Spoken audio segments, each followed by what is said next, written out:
Hello, everyone, and welcome to this episode of Let's Be Honest with Peter Kozodoy. We are in week 3, 4 of book launch. I don't know. It's kind of all been a blur. And already I'm starting to get images of people around the world reading their Let's Be Honest, their Honest to Greatness book by the pool and by some awesome backyards and all kinds of places, and getting some really wonderful feedback. So thank you to everyone who's been a support on this launch. Today, I have an incredible guest, and I'm lucky to say a friend. He and I have known each other for years. We've both been Inc. columnists, and this guy has written for publications all around the world. He's one of the top writers on Quora, on Medium, and a bunch of other sites. I mean, he really is an online writing expert in every sense of the word. So, Mr. Cole, welcome to the show, man. Me. You're live, buddy. Say hi. What's up? We're live. We're doing it live. We're doing it live. I love it. So you've got a new book out this week, and I know you've had your fingers in a lot of different pies. So why don't you take 3-4 minutes and tell everyone who you are, what you do, and what gets you inspired out there in the world. My name is Nicolas Cole. All my friends call me Cole. I've been writing online since I was 17 years old. Started really writing online 5 or 6 years ago, in the capacity where I had graduated school with a degree in creative writing, and was like, I got to figure out how to turn this into something. So I started writing on a website called Quora. A lot of people don't know what Quora is. It's kind of like a question answer site, an advanced version of what Yahoo Answers was trying to be. And a year into writing there, I became the most read writer on that entire platform, which was pretty wild. I was 25, and I was just writing about things I'd learned and just my different interests. And a lot of it centered around life lessons and things that I was able to articulate why something mattered really well. And that's what people latched onto. And then a year after that, I started writing for Inc. magazine. I became one of their most read columnists, and one of their top 10 columnists. I was bringing in millions of page views for them. Writing specifically around creativity and business. I was working as a copywriter and kind of finding that intersection really interesting. And then after that, basically realized that all my own writing was getting way more exposure than any of the clients that I was working on at this ad agency.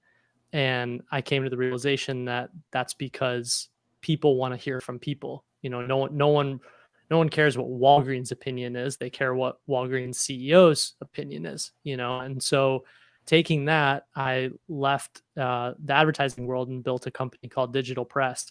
And we wrote with and on behalf of 300 different leaders, founders, executives, investors, everybody. We published several thousand articles. It was a great business. And then now this book that I just wrote, the art and business of online writing, is basically everything that I've learned over the past 10 years in both capturing and keeping attention, is the way that I've been explaining it. It's one thing to write something that a bunch of people read once. I've had dozens and dozens of articles go viral, and getting anywhere from 100,000 to 1 million plus views each. But it's a different game to do that not only multiple times, but do it in a way where people want to stick around and hear from you over and over again. That's how do you keep people's attention. So that's what this book's about. And it kind of symbolizes this 10-year journey of me saying, I love to write. How do I do something with that? What's the actual method, and what are the strategies to getting people's attention and keeping it in the first place? And your book really is like a master treatise on that subject. I was fortunate enough to read an early copy, and I endorsed Cole's book because I myself have seen what online writing has done for me and for my career, right? I don't get to publish an Honest to Greatness unless I've been picked up in Forbes and Inc. and Huffington Post and all these places. And Cole really, you have the keys to that entire process. So, incredible book for anyone who's looking to build any sort of authority expert brand out there. Cole, well, you remember how we even met? Yeah. How we met was I think you were in Chicago for business or something, right? Mm-hmm. And we got coffee or lunch or something at Soho House. That's right. And I was like 20, I think I was 26. Mm-hmm. And I don't even know if I had quit my job yet or not. If I had, I'd I been don't out for think like so. a month. Like it was somewhere around that time. Mhm. And we were having the conversation because you were like, how do I write for ink? How does this whole thing happen?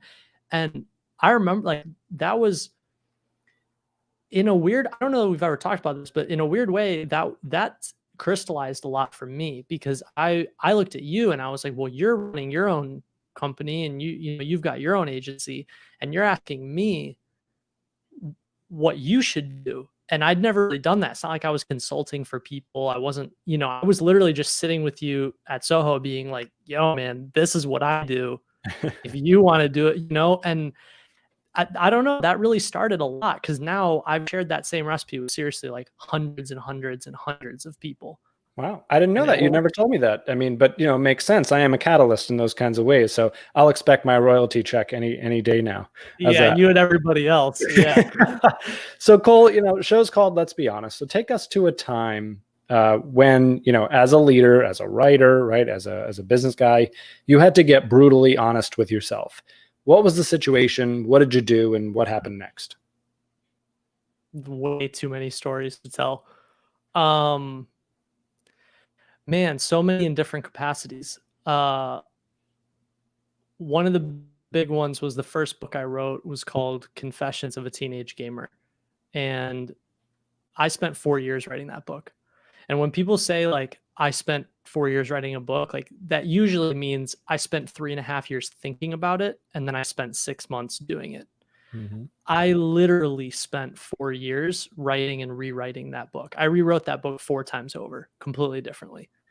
And I did it because yeah, part of me was like, oh, gaming's an emerging industry. For those that don't know, I was one of the highest ranked World of Warcraft players as a teenager. And so I was part of that scene that basically pioneered esports that we know today. Almost all of the big pro World of Warcraft players today, I played against 10 years ago. They just Wow. stuck with it longer than I did.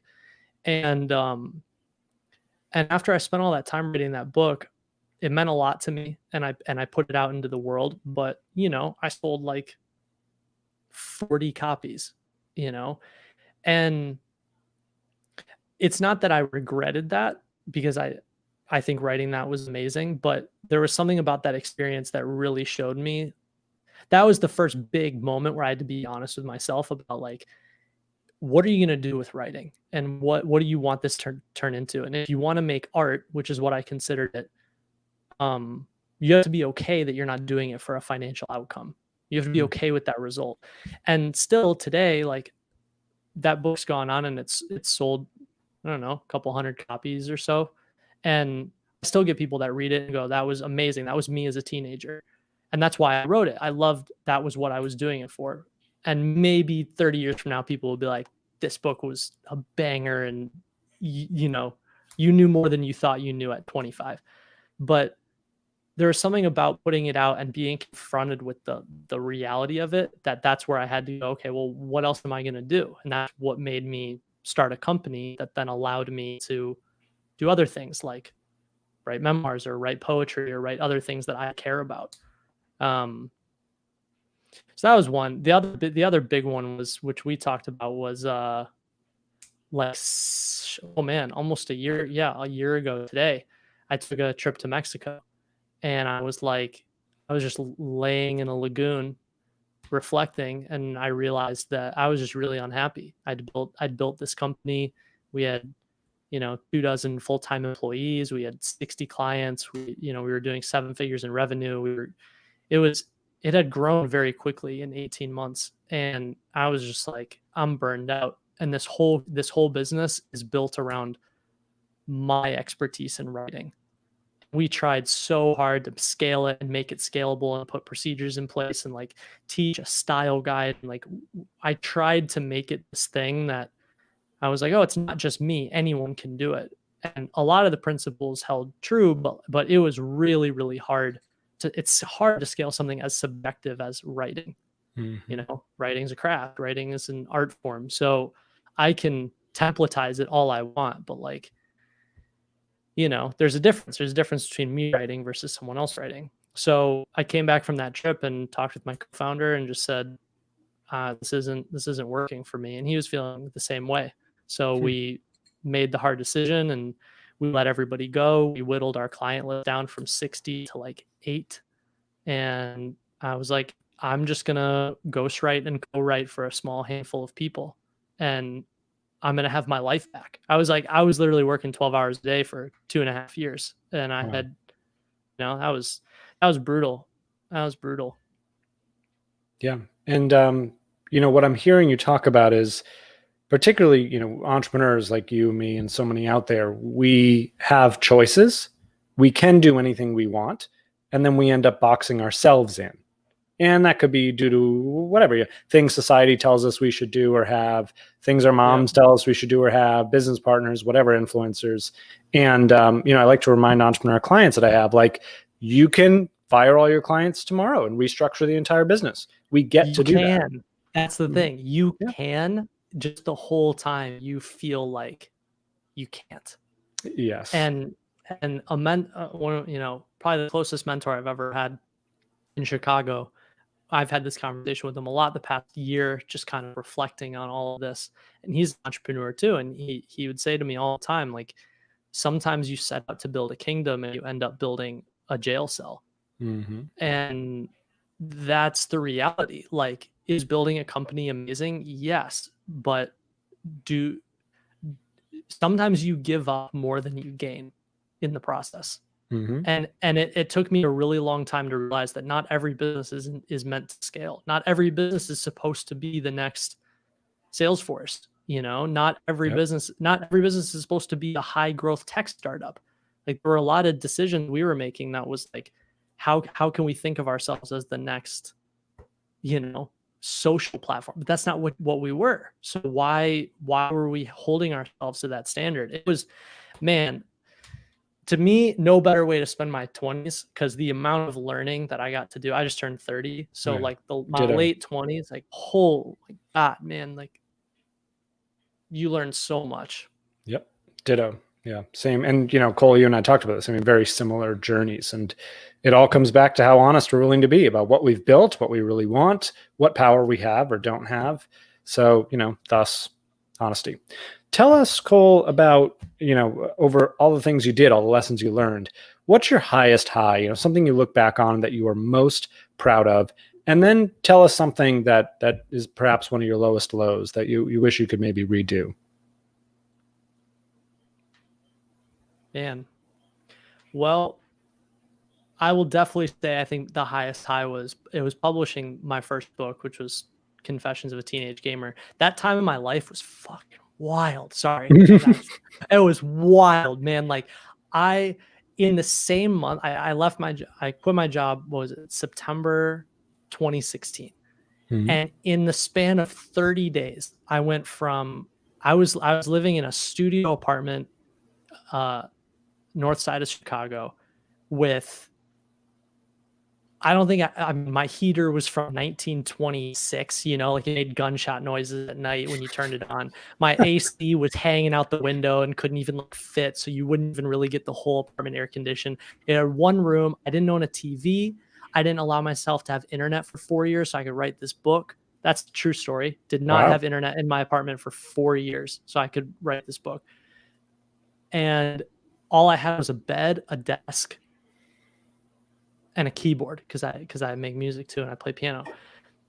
Nothing, like, literally nothing else. Like, my apartment was the size of this room that I'm in, and I was making like $40K a year as a copywriter, like nothing. And the same month that I put my book out and I quit my job, I went from, like, you quit your job and you're like, I'm going to do it as a freelance writer. We're going to see how this goes. And a week in, I'm like, you get your paycheck on the 1st and 15th. And like, I think like the 1st or the 15th would come and I realized I didn't have a paycheck. I was like, oh man, I got to figure this out for myself. And within those 30 days, I pulled my book out. I flew to Los Angeles to work with these guys that were working on a gaming startup. And because I was a previous gamer. They wanted my input. They were renting this Victoria's Secret models mansion in the hills and let me. It was completely unfurnished. They couldn't afford to furnish it. They were just renting it just to ball out. And I was sleeping on an air mattress in this house up in Hollywood Hills, overlooking the whole city. I just met a girl who's now my girlfriend. We've been together for 4 years. I went from making like 40K as a copywriter to all of a sudden I was making like 10, 15, 20 grand a month ghostwriting for executives. And just the difference of lifestyle in that like 30, 60 days was like, I can't even explain it, man. I felt like I was in a movie. I was like, I made it. I'm doing, like, I was just on a rocket ship. I was taking flights and I hadn't bought myself anything but like Chipotle to treat myself for dinner since I graduated college. I didn't have money. And now I'm like going out, I'm spending like $500, like getting everything I want on the menu with like, I was just like in full blown, I'm going to ball out mode. Mm-hmm. And then like, oh man, I guess that was pretty great. I won't lie. I'm going to soak that up. That was pretty great. Okay. Sounds like it. I'm sorry I didn't know you then. That was great. Yeah. We were having a great time. The unfortunate, I think the low was there were a lot of things about that book that also they didn't quite go the way that I wanted them to go. I think a big part of me was because it was a coming of age story and it was about me as a teenager. I was very awkward. I didn't know I was allergic to gluten, which is in everything, wheat. Mm-hmm. You know, I have celiac disease. I didn't know that until I was 18. So I was really sick. I didn't have a lot of friends at high school. I just played video games and just did that. Like I didn't really come into my own until later in college. And I think a big part of me was hoping that by writing this book that like I'd be accepted in some way. I'd be more accepted in my family, which is like everyone's very high achieving. I'd be more accepted by like these kids that I had grown up with that like I didn't even talk to. I don't know why I cared so much what they thought. And none of that really happened, you know? Like it was all just kind of like either the book didn't do what I thought it would do. It didn't sell as many copies as I thought it would sell. It didn't really get me the acceptance I was looking for. It didn't really like heal any of those old wounds that I thought it was going to heal. Like all of these things that I thought were going to happen from it, because it was a very emotional story, just they didn't really happen. And so that comes back to that point of like, I'd really sit there and be like, okay, what are we doing here? You know, if you're going to keep writing books like this, if you're going to keep writing memoirs, or you're going to keep telling your stories, where's it coming from in you? Why are you doing what you're doing?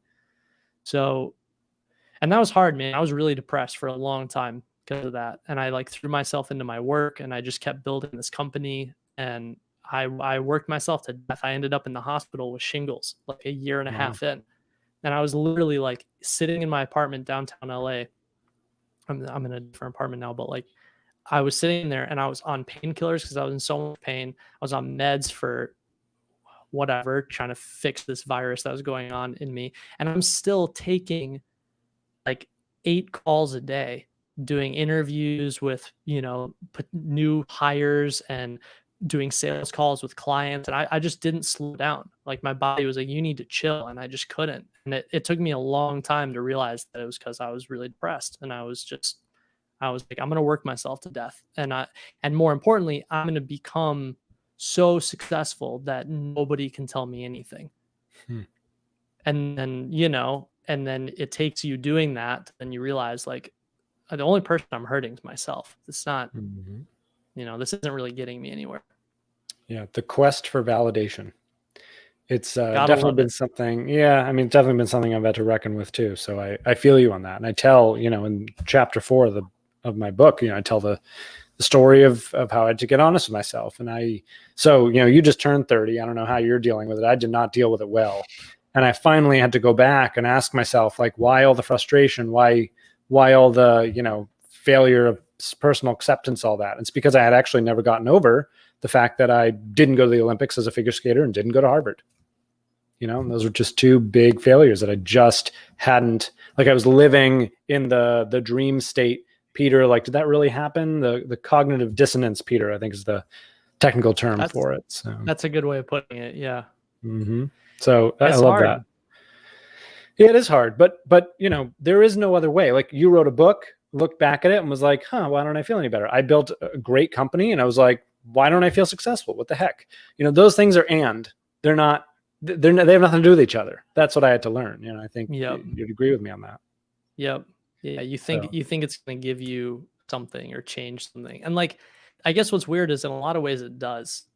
Like bodybuilding, but not in the ways you might think. Exactly. Yeah. Bodybuilding, when I went through that period too, I did that for like 5 or 6 years. That did the same thing for me, but in different ways. Like lifting gave me a lot of confidence. Knowing that I was 28 years old running a company doing, millions of dollars in revenue, that did a lot for my ego. I thought that was great. Yeah. But you start to realize that it's an armor. It's not really you. It's just like a piece of you that's like, all right, this is dope. You should be proud of yourself, but it's never really going to take the place of you. Right. You're already you, And so, yeah, man, the past year, I feel like all I've been doing is just backtracking and like reflecting on the whole thing and being like, what decisions did I make? Which ones were right? Which ones were wrong? What do I really want? And just taking time to myself. Cause I literally haven't had that for 3 years. I haven't had a moment in 3 years to ask myself, hey, Cole, how are you feeling about that? Cause you're just so inundated with work, with what you're building. Yeah. That's why I run forum groups for entrepreneurs. So they have that once a month space that they are required. They are asked to just stop and think, get honest about where you're really going and what's really making you happy. Because you're right. Otherwise, we don't give ourselves the space. It's like touchy-feely stuff that I don't have time for that, right? But in fact, that's the only thing that matters. Man, the mental health side of entrepreneurship, like one of the big things I want to write a lot about this in the next 10 years is like the fact that I'm not going to say nobody, but very few people talk about it.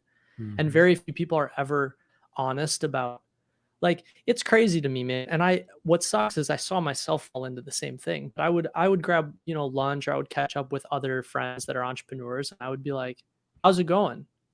How are you doing? And the majority of them can't even answer that question because the truth is they're not able to ask that question of themselves in the first place. Exactly. So yeah, man, I think that work is great. And the fact that you're doing that and encouraging others to do it, because man, you'll spend 10 years of your life building a business that you think is the only thing that matters. And the moment you end up lying in the lagoon in Mexico one weekend, you'll be like, oh, wait, I think I might have taken a wrong turn. Yeah. Yep. The question is, can you get honest with yourself before that so you don't have to get all the way down the road? And I think it's not only possible, but formulaic. I love it. You get your copy. It's fantastic. So, Cole, tell everyone where they can find more about you, read your book, tell people about your book and where to find it and where they can follow along with what you're doing. Man, I'm not a big promoter, but it's on This is Amazon. your moment. Promote. People need moment. This book. It's really, really important. Speak. Well, here's what's more important. This is what's going to get people to really read. You can get it on Amazon. You can get it on my site. That's great. The most interesting perspective that I think I share in this book is I advocate for why you should let go of the pipe dream of having your own blog. And what I mean by that is most people, when they think I have something that I want to share, if it's insight, if it's stories, if it's whatever, they think I want to share it and I want to share it on the internet. And the first thing that people do is they go, I'm going to go start a blog. I need my own site. And in that, they kind of have this image in their mind of they can choose the colors and they can design their own logo. And like it becomes this like very visual, fantastical sort of, ego trip. Yeah, totally. They're like, I want to look like a pro. The reality is that's literally the worst thing you could possibly do for yourself, because what people don't realize is, okay, the internet is however big, it's like staring up into the cosmos, right? There's like 8 billion stars up in the sky. That's how big the internet is. So when you put up a website, how in the world is anybody going to find their way there? And it's not like they're just going to type into Google and you're just going to, like, it doesn't work that way. People don't understand that. So what I advocate for is, what you want to do is you want to practice in public. When you write on your own blog, what you're doing is that's the digital equivalent of sitting alone in your apartment writing and not showing your stuff to anyone. Mm-hmm. And what you want is, you want to be writing in front of other people so that you can get the feedback. Now, why don't people do that? They don't do that because they're afraid. And I say that because I know I was afraid too. Like, you don't want to put your stuff out there because you don't want someone to comment and be like, this is idiotic. I like to remind people that at 17 years old, on one of my first gaming blogs, I had someone comment, you should go upstairs and kill yourself. You are such a bad writer. Okay. It happens, right? It's just part of the game. It's just, the internet is full of trolls. Yeah. So the reason why you want to practice in public is because you want data.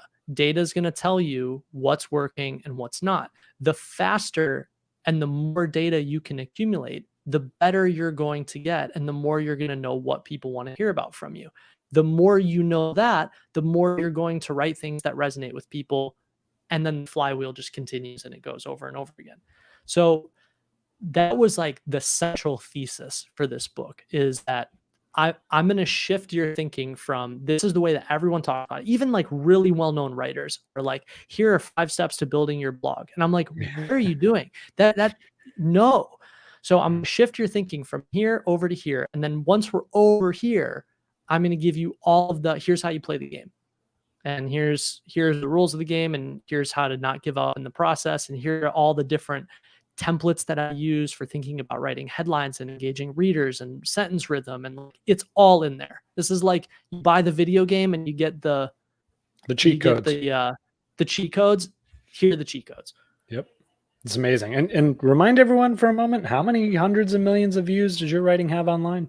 I stopped counting after 100 million, something like that. It's been many. Yeah, many hundreds of millions. So trust me, guys, Cole knows what he's talking about. He is the reason I ended up writing for Inc. and had my own column there. So fantastic. Let's can we show everyone this book page? Let's get that up. There we go. Boom. The Art and Business of Online Writing. Please go to Amazon and get your copy. I'm telling you to do it because Mr. Modesty won't tell you, but the book's fantastic. I myself endorsed it. And I can't recommend it enough. For anyone looking to build a brand online, you have to write something. So this is the way. Cole, where else can people follow along through? You have a website, you have Twitter. Tell folks where they can find you. Website, nicolascole.com. I've also been really active on Twitter lately. I've been really interested in Twitter threads, which to me is another form of online writing. I'm always kind of looking for what's the next thing. But yeah, I've been writing a lot of Twitter threads lately. Still write on Medium and Quora. And actually my newsletter's been a whole new thing. It's called How I Wrote This. And it basically picks apart not only how I write certain things, why do certain articles go viral and others don't, but also just the digital publishing landscape in general. I'm really fascinated with where everything's going, and I tend to spend a lot of time looking those things up and educating myself because I want to know what works for me. So this newsletter is a way for other aspiring writers or even professional writers who want to just keep their finger on the pulse. These are all the things I'm paying attention to. These are the platforms that I'm looking at. These are the strategies I'm testing. These are the results that I saw. I treat it kind of as a living, breathing science experiment. Wow. Such a resource. Amazing. Cole, thank you so much. Person after person comes on the show and they talk about those honest moments, the moments where they thought one thing and it really was another. And the question for everyone out there is, how do you validate whether what you're doing is really honest to you? You're being honest about what it takes. You're being honest about, the people around you that you need to help you. It all comes back to honesty. If you have not gotten your copy of Honest to Greatness, please do. And please also go and buy one of Cole's books, and his newest one, The Art and Business of Online Writing. Cole, thank you so much for being here today. Thanks for having me, man. Means a lot. Yeah, dude. Of course, anytime. And until next time, I'm Peter Kozodoy. Thanks for being honest.